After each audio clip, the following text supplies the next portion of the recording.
Hi friends, daily update ലേക്ക് എല്ലാവർക്കും സ്വാഗതം. രാജ്യം 75ാം സ്വാതന്ത്ര്യ ദിനം ആഘോഷിക്കുകയാണ് നാളെ. എല്ലാവർക്കും എൻ്റെ ഹൃദയം നിറഞ്ഞ സ്വാതന്ത്ര്യ ദിന ആശംസകൾ. വീഡിയോയുടെ വിശദമായ വിവരങ്ങളിലേക്ക് കടക്കുന്നതിന് മുമ്പ് ആദ്യമായിട്ട് ചാനൽ കാണുന്ന ആളുകൾ തീർച്ചയായിട്ടും ഒന്ന് സബ്സ്ക്രൈബ് ചെയ്യുക, ബെൽ ഐക്കൺ എനേബിൾ ചെയ്തു വെക്കുക. ഓണത്തിന് പുതിയ സഹായങ്ങൾ കൂടി പ്രഖ്യാപിച്ചിരിക്കുകയാണ്. അതുമായി ബന്ധപ്പെട്ടിട്ടുള്ള വിവരങ്ങളുണ്ട്. വീഡിയോ മുഴുവനായിട്ടും കാണുക. മറ്റ് അറിയിപ്പുകളുമുണ്ട്. വീഡിയോയുടെ വിശദമായ വിവരങ്ങളിലേക്ക് കടക്കാം. ഇതിൽ ആദ്യത്തെ അറിയിപ്പ് ധനമന്ത്രിയുടെ ഭാഗത്തു നിന്നാണ്. 75 ദിവസം തൊഴിൽ ദിനങ്ങൾ പൂർത്തിയാക്കിയ തൊഴിലുറപ്പ് തൊഴിലാളികൾക്ക് 1000 രൂപ ഉത്സവ ഭത്ത ഓണത്തിനോടനുബന്ധിച്ച് നൽകാൻ വേണ്ടി തീരുമാനിച്ചിരിക്കുകയാണ്. മുൻ വർഷങ്ങളിൽ 100 ദിവസമെങ്കിലും പൂർത്തിയാക്കിയ തൊഴിലുറപ്പ് തൊഴിലാളികൾക്കായിരുന്നു ഇത്തരത്തിലുള്ള ഉത്സവ ഭത്തകൾ നൽകിയിരുന്നത്. അതുപോലെ തന്നെ പൂട്ടിക്കിടക്കുന്ന കശുവണ്ടി ഫാക്ടറിയിലെ തൊഴിലാളികൾക്ക് 2000 രൂപ ഓണസഹായം നൽകാൻ വേണ്ടി തീരുമാനിച്ചിരിക്കുകയാണ്. 25 രൂപ നിരക്കിൽ 10 കിലോ അരിയും ഈ തൊഴിലാളികൾക്ക് നൽകാൻ വേണ്ടി തീരുമാനിച്ചിരിക്കുന്നു എന്ന് നമ്മുടെ ധനമന്ത്രി അറിയിച്ചിട്ടുണ്ട്. മറ്റൊരു അറിയിപ്പ് നമ്മുടെ ഭക്ഷ്യമന്ത്രിയുടെ ഭാഗത്തു നിന്നാണ്. അഗതി മന്ദിരങ്ങൾ, അനാഥാലയങ്ങൾ, ആശ്രമങ്ങൾ, ക്ഷേമ സ്ഥാപനങ്ങൾ, മാനസികാരോഗ്യ കേന്ദ്രങ്ങൾ, കന്യാസ്ത്രീ മഠങ്ങൾ എന്നിവിടങ്ങളിൽ താമസിക്കുന്ന ആളുകൾക്ക് സ്പെഷ്യൽ ഓണക്കിറ്റ് നൽകാൻ വേണ്ടി സർക്കാർ തീരുമാനിച്ചിരിക്കുകയാണ്. പൊതുവിതരണ ഉദ്യോഗസ്ഥർ ഈ കിറ്റുകൾ നേരിട്ട് സ്ഥാപനങ്ങളിൽ എത്തിച്ച് നൽകുന്നതായിരിക്കും. മറ്റൊരു പ്രധാനപ്പെട്ട അറിയിപ്പ്, കുട്ടികൾക്കുള്ള ഭക്ഷ്യക്കിറ്റ് വിതരണം ഇപ്പോൾ സജീവമായിരിക്കുകയാണ്. പല സ്കൂളുകളും ഇതിൻ്റെ വിതരണം നടക്കുന്നുണ്ട്. ചില സ്കൂളുകളിൽ ഇതിൻ്റെ വിതരണത്തിന് ആവശ്യമായിട്ടുള്ള കിറ്റുകൾ സ്കൂളുകളിൽ എത്തിയിട്ടില്ല. ഉടൻ തന്നെ ഇത് എത്തുന്നതായിരിക്കും.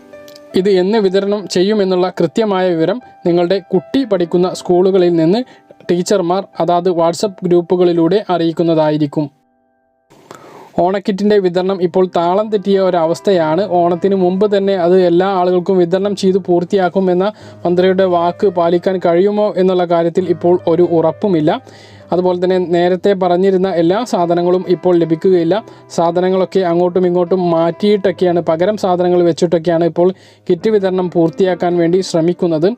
ഓണക്കിറ്റിൻ്റെ ലഭ്യതക്കനുസരിച്ച് വിതരണം ഉണ്ടാകും. നിങ്ങളുടെ റേഷൻ കടയിൽ സ്റ്റോക്ക് ഉണ്ടോ എന്ന് അന്വേഷിച്ചതിന് ശേഷം റേഷൻ കടയിൽ പോയിട്ട് കിറ്റുകൾ വാങ്ങാവുന്നതാണ്. അതുപോലെ ഓഗസ്റ്റ് മാസത്തെ റേഷൻ വിഹിതങ്ങളുടെ വിതരണം ഇപ്പോൾ നടക്കുകയാണ്. ഒന്നും നഷ്ടപ്പെടാതിരിക്കാൻ ഉടൻ തന്നെ പോയിട്ട് വാങ്ങണം. ഓണം ഒഴിവ്, മുഹറം ഒഴിവ്, ഇതുപോലുള്ള ഒരുപാട് ഒഴിവുകൾ ഈ മാസം ഉണ്ടായതുകൊണ്ട് തന്നെ ഇനി ദിവസങ്ങൾ വളരെ കുറവായിരിക്കും. ഇപ്പോൾ 14 ദിവസം കഴിഞ്ഞു. കഴിഞ്ഞ മാസം 31-ാം തീയതി വരെ മാത്രമാണ് ജൂലൈ മാസത്തെ റേഷൻ വിഹിതങ്ങൾ വിതരണം ഉണ്ടായത്. അതുകൊണ്ട് തന്നെ ഒരുപാട് ആളുകൾക്ക് അത് നഷ്ടപ്പെട്ടിരുന്നു.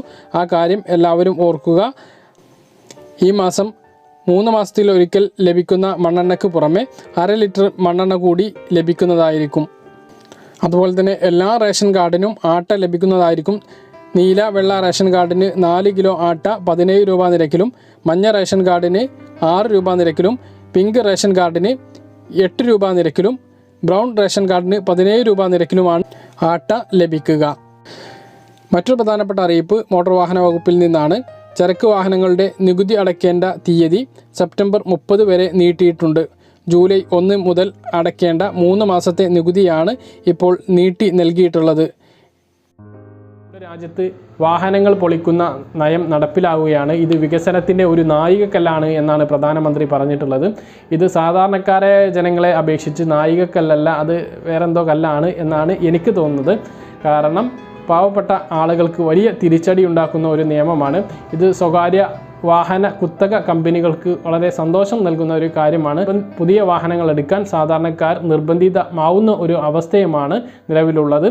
നിലവിൽ പെട്രോൾ ഡീസൽ വിലയുടെ കാര്യം അത് നമ്മളൊന്ന് വേറെ വശത്ത് ആലോചിക്കണം. ഇപ്പോൾ കേന്ദ്ര സർക്കാർ പറയുന്നത് ഇങ്ങനെ പൊളിക്കൽ നയം തുടങ്ങുന്ന ഒരു സാഹചര്യം വാഹനങ്ങൾ നിർമ്മിക്കാൻ ആവശ്യമായിട്ടുള്ള അസംസ്കൃത വസ്തുക്കൾ ഇന്ത്യയിൽ നിന്ന് തന്നെ കിട്ടും.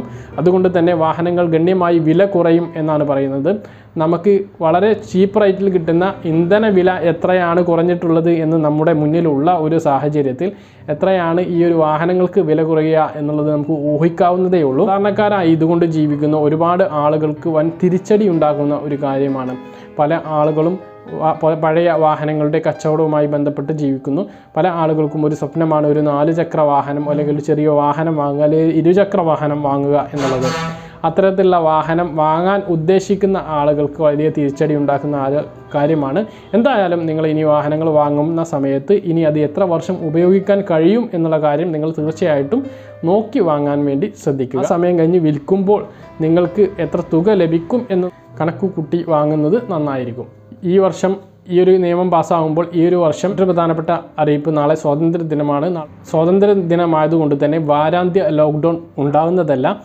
ഈ അടുത്ത ഞായറാഴ്ചയും വാരാന്ത്യ ലോക്ക്ഡൗൺ ഉണ്ടാകുന്നതല്ല. അന്ന് അവിട്ടം ദിനമാണ്, 3-ാം ഓണമാണ്. അതുകൊണ്ട് തന്നെ നാളെയും തുടർന്നുള്ള ഞായറാഴ്ചയും വാരാന്ത്യ ലോക്ക്ഡൗൺ ഇല്ല. അത് കഴിഞ്ഞുള്ള ഞായറാഴ്ച വാരാന്ത്യ ലോക്ക്ഡൗൺ ഉണ്ടായിരിക്കുന്നതായിരിക്കും. അപ്പോൾ ഇത്രയും അറിയിപ്പുകളാണ് വീഡിയോയിൽ പറയാനുള്ളത്. പറഞ്ഞ കാര്യങ്ങൾ കൃത്യമായിട്ട് മനസ്സിലാകണമെന്ന് കരുതുന്നു. ഇതുപോലുള്ള ഇൻഫർമേഷനുകൾ ലഭിക്കാൻ ചാനൽ സബ്സ്ക്രൈബ് ചെയ്ത് ബെല്ലൈക്കൺ എനേബിൾ ചെയ്ത് വെക്കുക. മറ്റൊരു വീഡിയോയുമായി നമുക്ക് വീണ്ടും കാണാം. അതുവരേക്കും ബൈ.